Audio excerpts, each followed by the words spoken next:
Hello fellow photographers, welcome back. Today I'd like to present a little tutorial on a black and white film photography workflow using Darktable. The result of this tutorial was from some questions that were raised recently in the Darktable Facebook group, and I thought it could be interesting to try to put the whole process together for myself and hopefully for others. So let's talk about scanning film briefly, and then we'll talk about how to process those scans in Darktable. So I'm going to make a couple of assumptions. First of all, you've already got film and you have some way to scan it, whether that's with your DSLR or mirrorless camera or whether you're using a flatbed scanner. Now I'm going to be using a flatbed scanner today simply because I'm not sure how to control some of these other things when you scan your film through your camera, such as setting black and white points and those sorts of things to make sure that you have a flat negative. Now that's one kind of flat, which means neutral grays and full range of blacks and whites. The other kind of flat that's very important if you're flatbed scanning is flat. I've taken to shooting almost exclusively ultrafine extreme black and white film.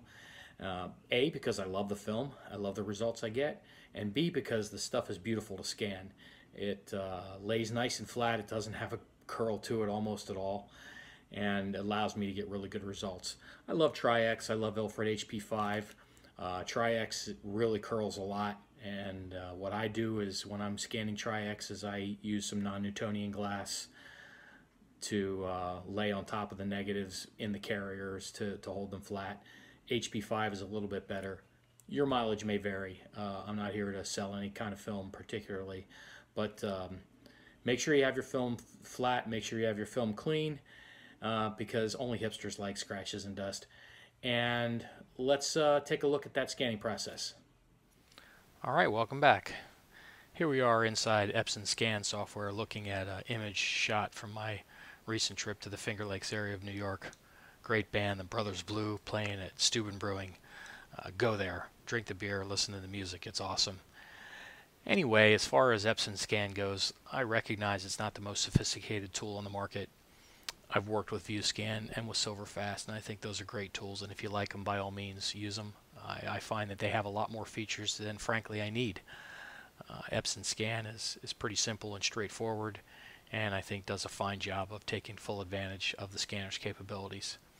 So let's take a look at what we have here. This is the way Epson Scan brings the image in by default. We can see that unsharp mask is turned on. I'm immediately going to turn that off. And when we take a look at the histogram, we see that Epson Scan sets some defaults for automatic exposure that it thinks are best, and I'm going to override those as well. Very briefly, I'm scanning at 16-bit grayscale, 3200 DPI, which gives me a plenty large enough image to make good size prints from. So let's come over here to the exposure module. I'm going to immediately slide my output white to 255 and my output black to 0. And then I'm going to move the black and white points on the histogram for the scan so that I don't have anything clipped. I click show output so I make sure that I'm not clipping off anything. And now I have an image that looks much flatter, but I know contains all of the information that's available in the negative. Now I probably in this case would slide the gray over a little bit to get the image a little bit more balanced when I bring it into Darktable, so that I'm not having to bring up my exposure in Darktable or bring up my white point in Darktable too much. So I'd leave it there. That looks pretty good for me. And I'm going to go ahead and scan it to a uncompressed TIFF file, and we'll see you over in Darktable. Okay? And here we are with the image brought into Darktable. Now, my workflow is to make the images look the way I want them to look. You may want your images to look differently. I appreciate that. But I'm just here to help and show a little bit about the way I do things, and maybe that'll help you figure out how to do things on your own. So the first thing that I'm going to do with every negative that I bring into Darktable is make any rotations that I need to make for crooked sight lines, horizons, that sort of stuff, as well as any cropping that I want to do to make the image either stronger compositionally or just to get rid of borders that may have come in.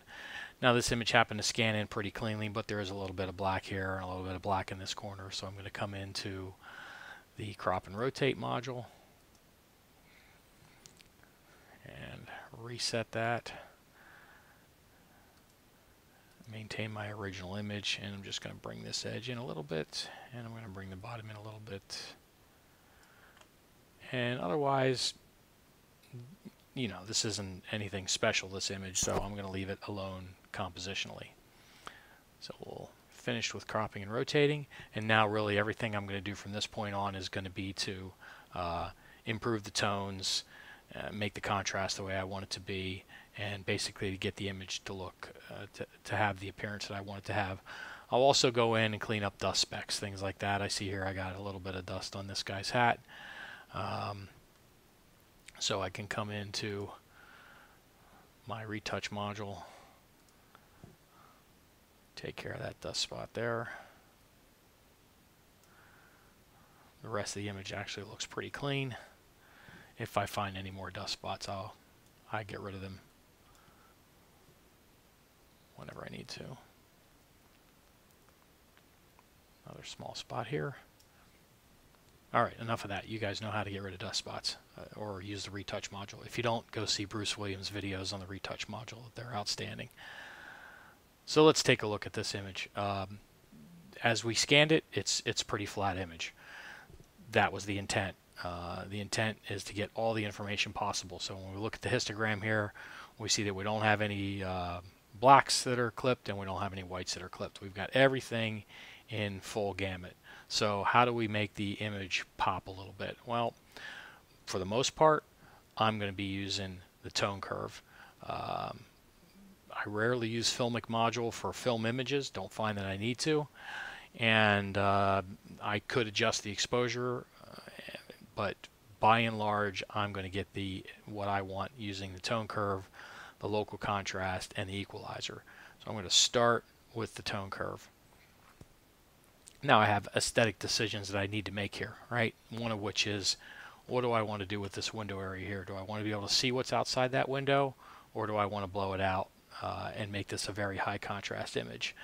There's a lot of middle grays in this part here, right? Do I want to make it a very high contrast image where I start to lose a lot of those middle grays and I just get more pure black and white? That's not generally my aesthetic, right? My aesthetic is going to be a little bit more subtle. What I will do is make sure that I do have some pure black in the image and make sure that I do have some pure white in the image, or just getting up to pure white. And then I'll apply a little bit more of a subtle tone curve. I'm going to want to keep my midtones more or less where they are, so I'll put a point there to hold that. And then I'll pull down my shadow, my deepest shadows a little, very little, and I'll pull up my highlights a bit more so I brighten the image overall. Maybe I'll just pull these midtones up a little bit to brighten the image overall. Now this is starting to look like the way I'd like this image to look. Your mileage may vary, of course. This is an aesthetic choice, but what I find is the middle grays are where your skin tones are going to lie, so I usually adjust those till the skin tones have the brightness that I want them to have, and then I play with the shadows and the highlights until I get the kind of contrast and dynamic range that I want to have. I almost never touch the contrast module when I'm working with black and white film. I just use the tone curve. You could probably accomplish much of the same thing by using the contrast brightness sliders. I just don't find them to be as precise. So this is my workflow. Certainly give that a try and see if it works for you. Maybe it'll be faster and easier. So now I'm going to work on giving the image a little bit more pop. First thing I'll do is try using the local contrast.